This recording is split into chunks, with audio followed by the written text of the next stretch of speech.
I'm going to invite you to open your Bible to the book of John, chapter 11. John chapter 11, and we're going to use this passage of Scripture as a springboard for our study tonight. John chapter 11.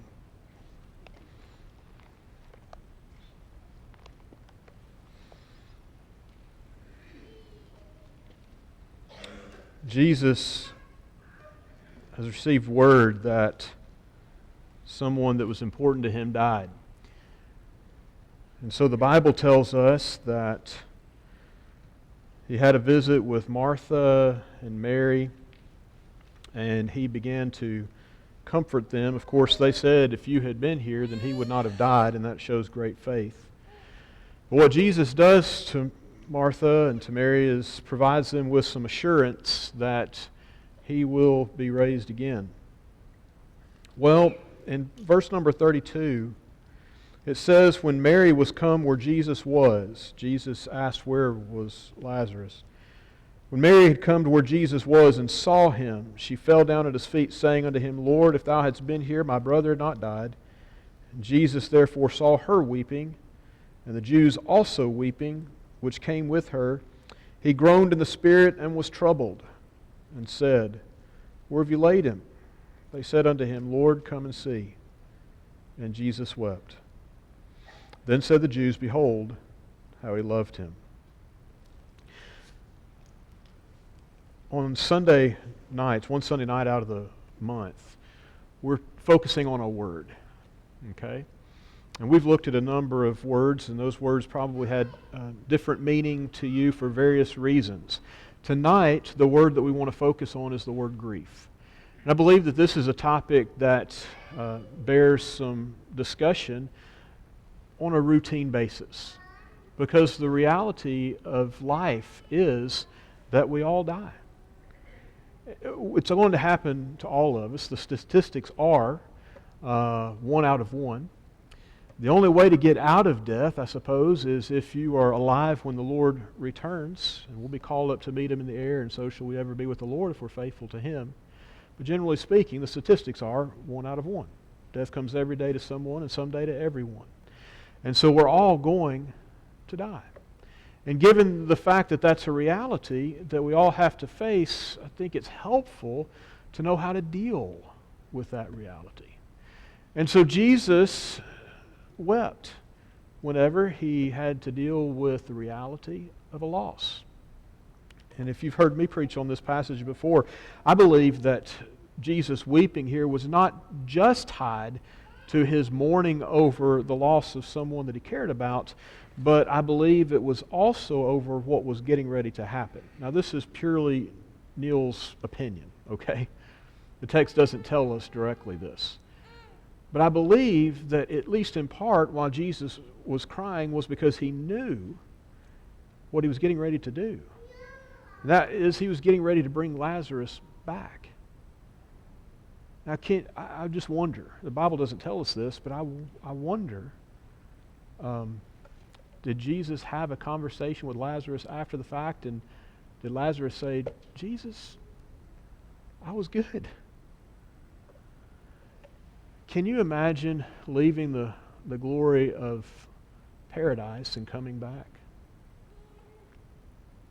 I wouldn't want to. I suspect you wouldn't want to either.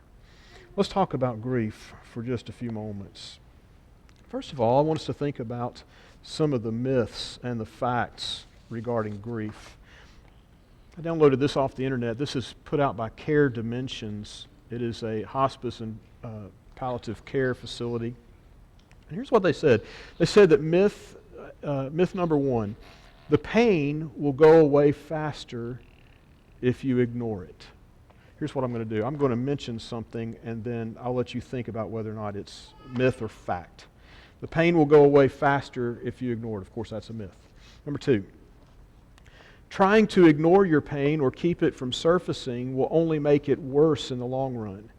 For real healing, it is necessary to face your grief and actively deal with it. Fact or myth? That would be a fact. It is important to be strong in the face of loss. Fact or myth? That would be a myth. Feeling sad, frightened, or lonely is a normal reaction to loss. Crying doesn't mean you are weak. You don't need to protect your family or friends by putting on a brave front. Showing your true feelings can help them and you. Fact or myth? That would be a fact. If you don't cry, it means you aren't sorry about the loss. Fact or myth? That would be a myth. Crying is a normal response to sadness, but it's not the only one. Those who don't cry may feel the pain just as deeply as others. They may simply have other ways of showing it. Fact or myth? It's a fact. Grief should last about a year. Fact or myth? That would be a myth. There is no right or wrong time frame for grieving. How long it takes can differ from person to person. Fact or myth? Fact. Moving on with your life means you're forgetting the one you lost. Fact or myth? Be a myth. Moving on means you've accepted your loved one's death. That is not the same as forgetting. You can create a new life and still keep your loved one's memory a part of you. Fact or myth? Fact. Friends can help by not bringing up the subject. Fact or myth? Big time myth. People who are grieving usually want and need to talk about their loss. Bringing up the subject can make it easier to talk about. Fact or myth? That would be a fact. Grief, death, is a cold, hard fact of life. Let me share with you what grief is. Webster defines it this way: it is an intense emotional suffering caused as by a loss. Bill Flatt, who was a member of the church, he defined grief as an inward reaction to the loss of something or someone that we love. And so he specifies the fact that grief is over not only someone, but something. It can be something. Maybe we grieve over the loss of a job. Maybe we grieve over the loss of a pet. Maybe we grieve over the loss, of course, of one that we loved. Someone has defined grief this way: it's the painful feeling of sadness that characteristically accompanies an actual or expected significant loss. Now, I like that one. I want to break it down, kind of dissect the idea. Because grief is it's an evil monster, if you will. It's a monster that we all have to face. So if you take that expression, the painful feeling of sadness that characteristically accompanies an actual or expected significant loss, think about just the first expression there. It is the painful feeling of sadness. In John chapter 11, the Bible tells us that Jesus did what? He wept. Grief is one of the most debilitating expressions of emotion that you can ever imagine. It hurts. It comes from a Latin word that actually means heavy. It's heavy.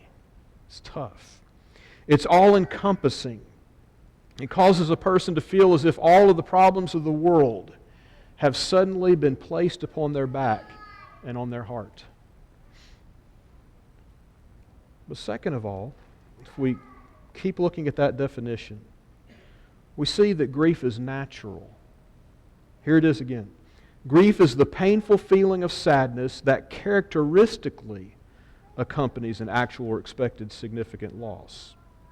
It's impossible to lose someone more important to you than life itself and not grieve. It is an absolute impossibility. Now, you may not cry. You may not have some of the same struggles that somebody else may have in grief, but it's impossible to love someone and lose someone and not grieve. It's impossible. Granger Westberg said that quite naturally we grieve over the loss of anything important. And we should never, ever, ever try to discourage others from the grief process. I'm going to say more about that in just a moment. Third observation. Grief can be both before and after a loss. before and after. Again, our definition. Grief is the painful feeling of sadness that characteristically accompanies an actual or expected significant loss. We can grieve in anticipation, can't we? If someone that we love is ill, we can grieve. How many times have we heard the words about someone we love? You have terminal fill in the blank. How many times have we heard something like that? We hear the bad news. And then what are we left to do? Wait. That's horrible. We're left to wait. We pray. Maybe we hope. We take advantage of every medical treatment that we can. And then we grieve. Number 4. Grief is the result of any significant loss. Here's the definition again. Grief is the painful feeling of sadness that characteristically accompanies an actual or expected significant loss. I want you to not be pigeonholed into thinking that we only grieve over losing someone to death. Whether it be a spouse or a parent or a child or a grandparent, whomever it may be, a friend. We don't just grieve over a significant loss of life. The most obvious, obviously, is that, but we also grieve when someone that we care deeply about moves away. That can cause grief. Divorce. It's been called the living death. But divorce causes grief. The loss of health. An individual who is very active and loses the ability of movement. Or the individual that enjoyed the outdoors and hiking and fishing and so forth and loses their eyesight. The individual grieves. Some grieve over retirement. And some grieve over the loss of children in a family, meaning the empty nest syndrome. Life was all about the kids and having the kids at home, and the kids are gone, and the parents that are left behind, sometimes they grieve about that. The cold, hard fact is that death happens, and so does grief. I want to share with you an acrostic that I saw some time ago called grief. And I just want to give you some words out beside each one of those letters. The G, talking about how we behave when we grieve. We're all different. When we grieve, maybe we're goofy. The G stands for goofy. You ever been nervous? And when I get nervous, I'm kind of silly acting. And that's just the way I deal with it when I'm a little nervous about something. Some people are that way when it comes to their grief. Some people have an extreme amount of guilt.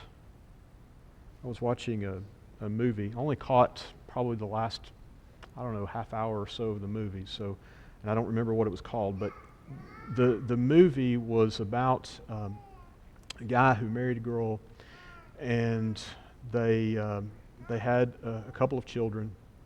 And he was a veterinarian, and he was taking care of animals in his clinic, and he was supposed to meet his wife for a dinner date. Well, he stood her up for a previous dinner date, I take it because of his work as a veterinarian, and it looked like he was going to stand her up again on this occasion because someone came in at the last minute with what he called a feline emergency. And so his wife was at the restaurant, and she was texting, where are you? Are you going to stand me up again? And she finally asked for the check, and she left. He called and left a voicemail that said, hey, don't leave. I'm on my way. I'm sorry. I'm coming. Well, as she didn't get the message. As she's leaving and heading back home, a car T-bones her. And she ends up in the hospital.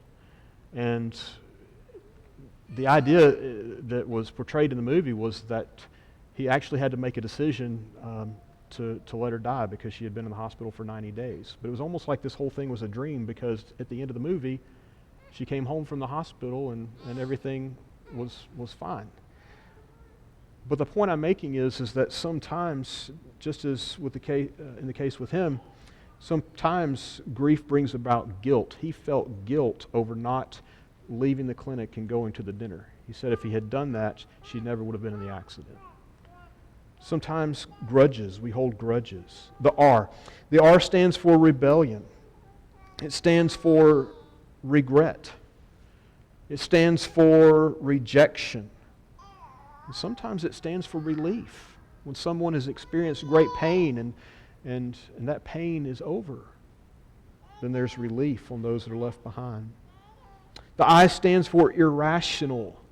Sometimes when we're grieving, we behave in an irrational way. It's almost as though we can't control our emotions, maybe even our behaviors in some case.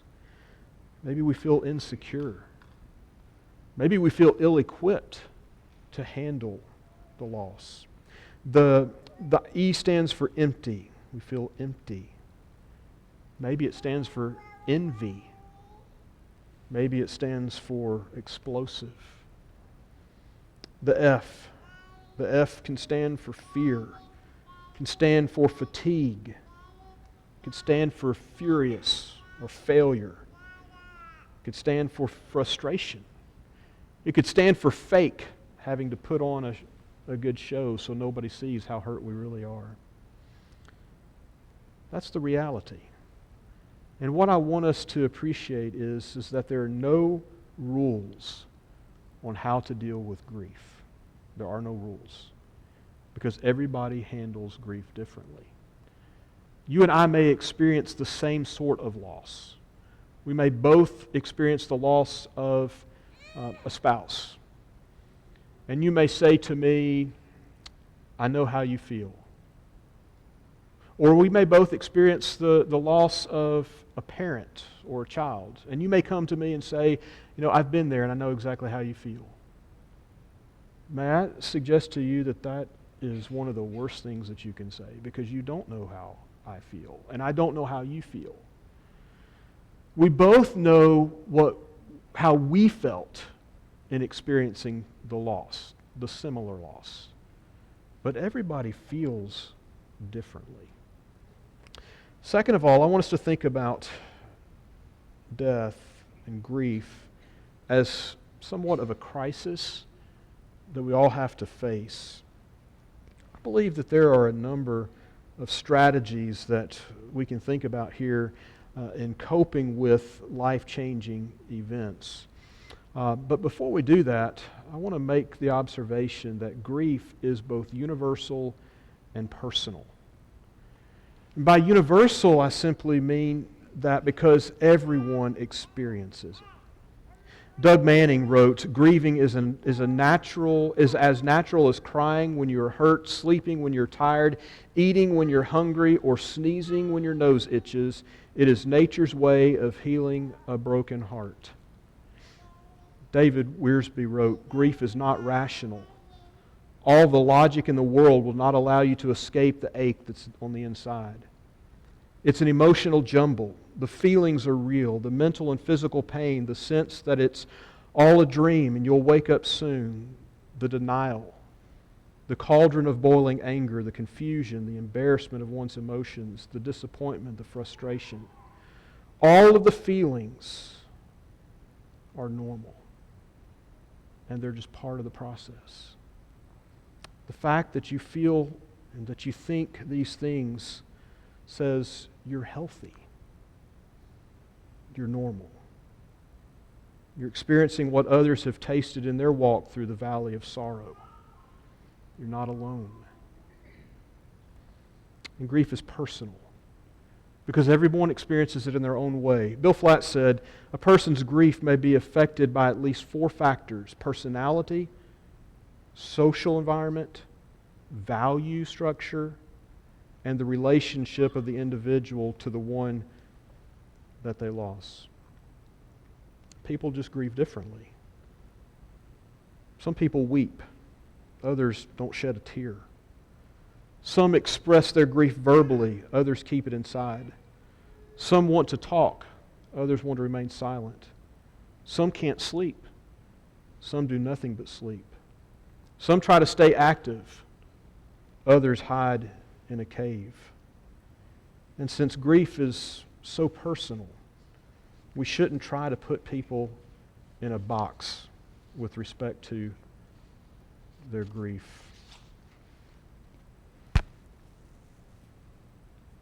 If you know anything about grief and have done any reading on it at all, then you know that Kubler-Ross came up with what she called the cycles or the stages of grief. You've heard them before. Of course, there's denial, there's anger, there's bargaining, there's depression, there's acceptance, and then lastly, there's hope. And we kind of put it in that nice little cycle. In fact, we even call it the grief cycle sometimes. And the problem that I have with it is it's so nice and neat that it doesn't make sense. Because grief is not nice and neat. Grief is all over the board. Some days are just great. Some days are just plain out rotten. Some days are so-so. And what we'll say is, we'll say something like, you know, you're going through this process and eventually you'll come to the conclusion of it and you'll be able to move on. And that's really hurtful if you think about it, because the last thing that a person who is engaging in grief wants to hear is that they're going to be able to move on. Because you know what that means to them when they're dealing with grief, when they're in the throes of it? It means to them that I'm going to move on, and the person that is no longer here, I'm moving on without them, and I'm going to forget them. And you can't tell a person that. So maybe a better way of saying it is, instead of saying, you know, you're going to be able to move on, or the worst thing is, why don't you just move on? But instead of saying, move on, you know, at some point, you're going to be able to move forward. That provides them with a little hope. The concept of moving forward, of course, is that you're not moving on without the memory of the person that you've left behind, but you're moving forward with that memory. And that's encouraging. Because the person that you've left behind, they have helped shape you in some way. They have helped shape you, and you don't want to move on without them. If you want to hear more about the grief process, I can tell you about that later, but let me just share this with you. Some strategies for coping with a life-changing event, a loss. Number one, express the emotion. Express the emotion. You know, 1 Thessalonians chapter 4 and verse 13 talks about the fact that you and I are emotional beings. Sometimes people will come in and sit down with me, and they're trying to get a hold on their emotion. They're angry, or they're sad, or maybe they're happy all the time and they can't figure that one out. But they've got all of these emotions, and they feel either guilty or maybe bad about it. They don't know how to feel or what to think about their emotions. And one of the things that I try to tell them is this, that your emotions are amoral. They're neither right nor wrong. They just are. They're your emotions. And it's not wrong to be sad, and it's not wrong to be happy, and it's not wrong to be angry. They're just your emotions. The problem comes whenever those emotions affect our behavior in a negative way.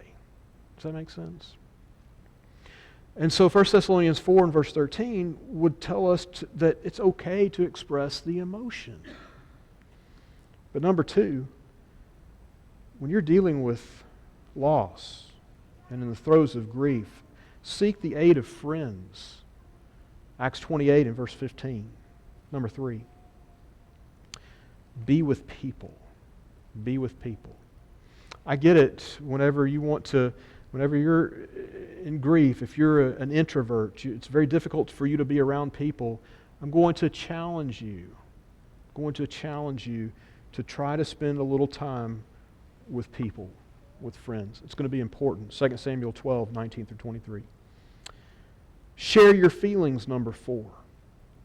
Number 5, search for spiritual resources. There are a lot of good books on the subject of grief, and we probably even have some in our library. If we don't, then come see me. I can direct you to some. But this is a time where our faith is challenged at times. And so what we need is good spiritual resources to help us. Number 6, forget what might have been. Forget what might have been. John chapter 11, 21 through 32. You can't control what might have been. And what isn't your fault. Number 7, keep yourself busy. Philippians 3, verse 13. Number 8, make careful and prayerful decisions. And number 9, increase your trust in God. Romans 8:28. Increase your trust in God. Number 3, I've talked with you a little bit about the cold, hard facts. I've talked with you about the crisis to face, but now I want to share with you about being a considerate friend. Because it's not just you and I that face the grief, but it's a friend that we have that's facing the grief. And maybe we can be an encouragement to them.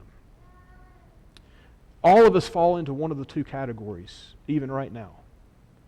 Either we're experiencing some grief, or we know somebody that is. Or if you want to put in a 3rd category, it will happen. It will happen to all of us. Grief is the elephant in the room. Grief is the elephant in the room. I ran across a poem, and it's called The Elephant in the Room. It's by Terry Kettering. It goes like this.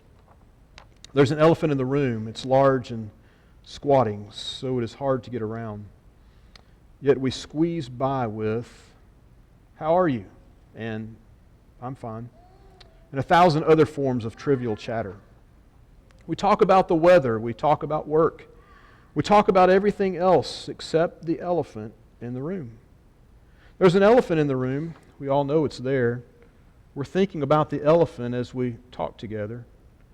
It is constantly on our minds, for you see, it is a very big elephant. It's hurt us all. But we do not talk about the elephant in the room. Oh, please, say her name. Oh, please, say Barbara again. Oh, please, let's talk about the elephant in the room. For if we talk about her death, perhaps we can talk about her life. Can I say Barbara to you and not have you look away? For if I cannot, then you are leaving me alone in a room with an elephant.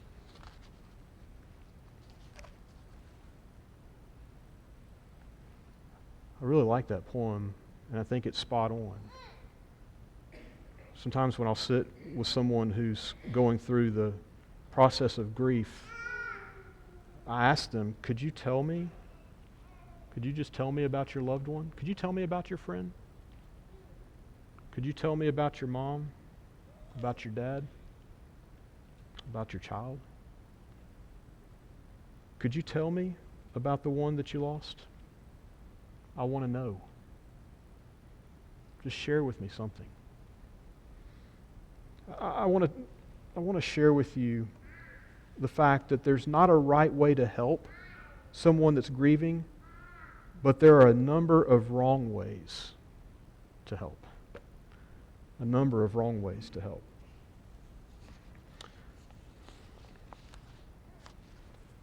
Let me share with you a few things you can do. Number 1, just do good. Just do good. Acts 10 and verse 38. Number 2, be compassionate.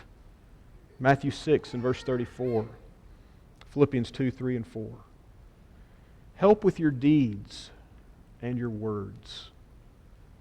1 John 3, 17 and 18. If I could be personal, I remember when my mom died on Sunday afternoon. She died, and we buried her on Memorial Day. But she died, I guess it was Friday, and the preacher there, who I didn't know very well, but Mom was his secretary for a brief time before she got ill and just wasn't able to do that anymore. And he came to the hospital, and I asked him, Chad, I said, would you mind just kind of playing interference for me? Could you just stay in this little waiting area, and when people come back and want to see Mom, could you just play interference? And he was gracious to do that. One of the elders came and said, Neil, didn't talk to my dad, even though they were very good friends, but he came to me and said, Neil, is there anything that we can do? I said, yeah, I tell you what you could do. I noticed while I was here that Dad's yard needs to be cut and his bushes need to be trimmed. There are just a few things around the house that need to be taken care of because Dad's been so busy taking care of Mom, he just hasn't been able to do it. I said, do you think you might be able to do that? Collierville, the church, they had Sunday morning worship and then Sunday afternoon immediately following lunch. So after their evening worship, we were at the house. We'd gone to worship, but we came home and we were getting ready. The family, we were all getting ready to go to the funeral home for a period of visitation later that day. And I'll have you know, as we were leaving, there were all these people in our yard cutting grass and doing bushes and trimming trees, and it was fantastic. And I don't care whether they came to the visitation or not. I mean, I knew that they cared. I knew they were there for the family, and that's all really that mattered. Some of them did both. But that's what I mean about this idea of helping with your deeds and your words. Number 4, care, and then don't stop caring. Luke chapter 10, 30 through 37. That's a challenge for us.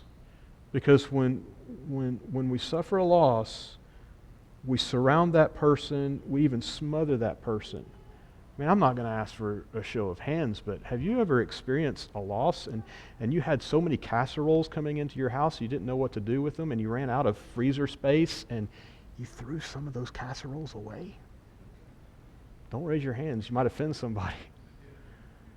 But that's a reality, isn't it? I mean, we smother one another. I don't mean that in a bad way. That sounds bad. But we're there. We're there. And then a couple of weeks, a few months, and we forget. It happens. It doesn't mean that we don't care. It just means that, we get busy with life and we're doing our thing and we just sort of forget to check in. We're probably all guilty of that in some shape or form. But care, and then don't stop. Number 5, be a considerate friend. Matthew 25, 34 through 40. I want to close with just 5 more observations on things that we can do. Practical things. Number 1, because you remember I said that there are a lot of things that you can do right, but there are a lot of things you can do wrong. I'm trying to give you some things to do right. Number 1, be there. Just be there. When we're grieving, we need a lot of folks to show up. A lot of folks to show up. There was a man who had a friend mortally wounded in battle, and against the advice of everyone, he crawled to the side of his fallen friend, and the man died in his arms just seconds after he arrived. A fellow soldier said this, "I told you it wouldn't do any good to go. You risked your life for nothing." The man replied, "Oh no, I didn't risk my life for nothing, and it was the right thing for me to do. My friend died just after I got there, but before he did, he called my name and said, 'I knew you would come.'" Be there. Number 2, expect almost anything. When the person that you care about is grieving, expect almost anything. Ron Williams, who wrote an excellent book on dealing with grief. He's a member of the church from Alabama. Don't hold that against him, but he said this: grief affects a person with their whole being, emotionally, physically, mentally, and spiritually. He said, while there may be some other kind of trauma that is more devastating than grief, I am personally not aware of such. When you visit with someone that's experiencing grief, expect things like tears, anger, and I mean intense anger. Expect wide mood swings and uncharacteristic behavior. Someone said, don't tell me how my grief will pass, that I will soon be free. Don't stand in pious judgment of the bonds I must untie. Don't tell me how to suffer and don't tell me how to cry. My life is filled with selfishness. My pain is all I see. But I need you. I need your love unconditionally. Accept me in my ups and downs. I need someone to share. Just hold my hand and let me cry and say, my friend, I care. And expect anything. You may regret your silence once, but you'll regret your words often. Your words, be careful with them. Be there, expect almost anything, listen, be careful with your words. And then provide immediate and long-term support. And I mentioned some things about that just a moment ago. It's been said that in the Bible, Mary and Martha had friends to be with them after the death of Lazarus. In Job's losses, Job had 3 friends to sit with him for 7 days, showing their support. We should respond to others who have lost a loved one in a way that demonstrates similar support and encouragement and love. What can you do for those that are hurting? Be there. Hold them. Embrace them.